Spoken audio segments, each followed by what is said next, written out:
Anna Karenina. Leo Tolstoy. Audiobook. Summary. The Oblonsky family of Moscow is torn apart by adultery. Dolly Oblonskaya has caught her husband, Steva, having an affair with their children's former governess, and threatens to leave him. Steva is somewhat remorseful but mostly dazed and uncomprehending. Steva's sister, Anna Karenina, wife of the St. Petersburg government official Karenin, arrives at the Oblonskys to mediate. Eventually, Anna is able to bring Steva and Dolly to a reconciliation. Meanwhile, Dolly's younger sister, Kitty, is courted by two suitors, Konstantin Levin, an awkward landowner, and Alexei Vronsky, a dashing military man. Kitty turns down Levin in favor of Vronsky, but not long after, Vronsky meets Anna Karenina and falls in love with her instead of Kitty. The devastated Kitty falls ill. Levin, depressed after having been rejected by Kitty, withdraws to his estate in the country. Anna returns to St. Petersburg, reflecting on her infatuation with Vronsky, but when she arrives home she dismisses it as a fleeting crush. Vronsky, however, follows Anna to St. Petersburg, and their mutual attraction intensifies as Anna begins to mix with the free-thinking social set of Vronsky's cousin Betsy Tverskaya. At a party, Anna implores Vronsky to ask Kitty's forgiveness. In response, he tells Anna that he loves her. Karenin goes home from the party alone, sensing that something is amiss. He speaks to Anna later that night about his suspicions regarding her and Vronsky, but she curtly dismisses his concerns.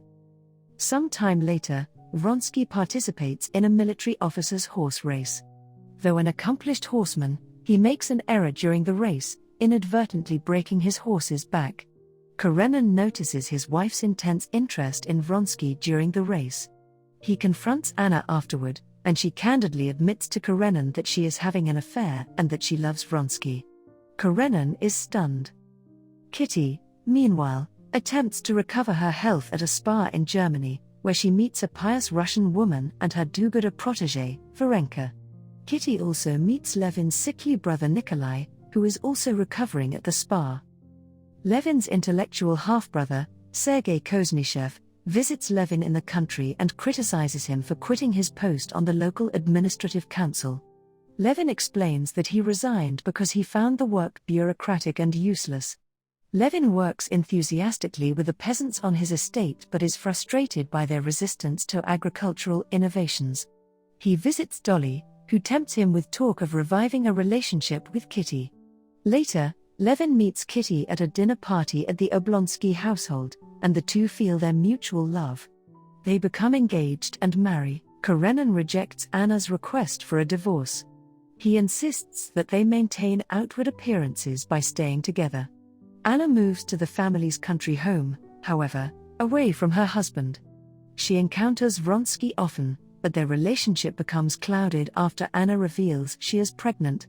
Vronsky considers resigning his military post, but his old ambitions prevent him. Karenin, catching Vronsky at the Karenin country home one day, finally agrees to divorce. Anna, in her childbirth agony, begs for Karenin's forgiveness, and he suddenly grants it. He leaves the divorce decision in her hands, but she resents his generosity and does not ask for a divorce. Instead, Anna and Vronsky go to Italy, where they lead an aimless existence. Eventually, the two return to Russia, where Anna is spurned by society, which considers her adultery disgraceful. Anna and Vronsky withdraw into seclusion, though Anna dares a birthday visit to her young son at Karenin's home. She begins to feel great jealousy for Vronsky, resenting the fact that he is free to participate in society while she is housebound and scorned. Married life brings surprises for Levin, including his sudden lack of freedom. When Levin is called away to visit his dying brother Nikolai, Kitty sparks a quarrel by insisting on accompanying him. Levin finally allows her to join him. Ironically, Kitty is more helpful to the dying Nikolai than Levin is, greatly comforting him in his final days. Kitty discovers she is pregnant. Dolly and her family join Levin and Kitty at Levin's country estate for the summer. At one point, Steva visits, bringing along a friend, Veslovsky, who irks Levin by flirting with Kitty. Levin finally asks Veslovsky to leave. Dolly decides to visit Anna, and finds her radiant and seemingly very happy. Dolly is impressed by Anna's luxurious country home but disturbed by Anna's dependence on sedatives to sleep. Anna still awaits a divorce. Levin and Kitty move to Moscow to await the birth of their baby, and they are astonished at the expenses of city life. Levin makes a trip to the provinces to take part in important local elections, in which the vote brings a victory for the young liberals. One day, Steva takes Levin to visit Anna, whom Levin has never met. Anna enchants Levin, but her success in pleasing Levin only fuels her resentment toward Vronsky. She grows paranoid that Vronsky no longer loves her. Meanwhile, Kitty enters labor and bears a son. Levin is confused by the conflicting emotions he feels toward the infant. Steva goes to St. Petersburg to seek a cushy job and to beg Karenina to grant Anna the divorce he once promised her. Karenina, following the advice of a questionable French psychic, refuses. Anna picks a quarrel with Vronsky, accusing him of putting his mother before her and unfairly postponing plans to go to the country. Vronsky tries to be accommodating, but Anna remains angry. When Vronsky leaves on an errand, Anna is tormented. She sends him a telegram urgently calling him home, followed by a profusely apologetic note. In desperation, Anna drives to Dolly's to say goodbye, and then returns home. She resolves to meet Vronsky at the train station after his errand, and she rides to the station in a stupor. At the station, despairing and dazed by the crowds, Anna throws herself under a train and dies. 2 months later, Sergei's book has finally been published, to virtually no acclaim.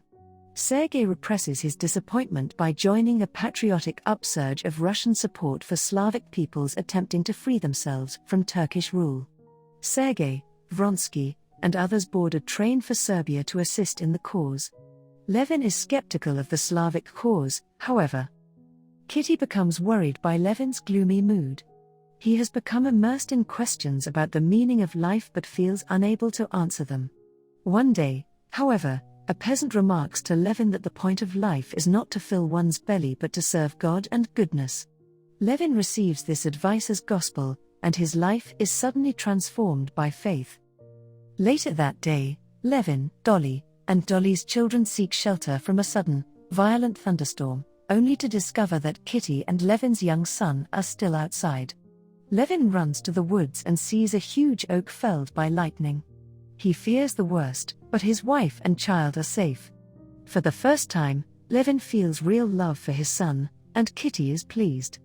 Levin reflects again that the meaning of his life lies in the good that he can put into it.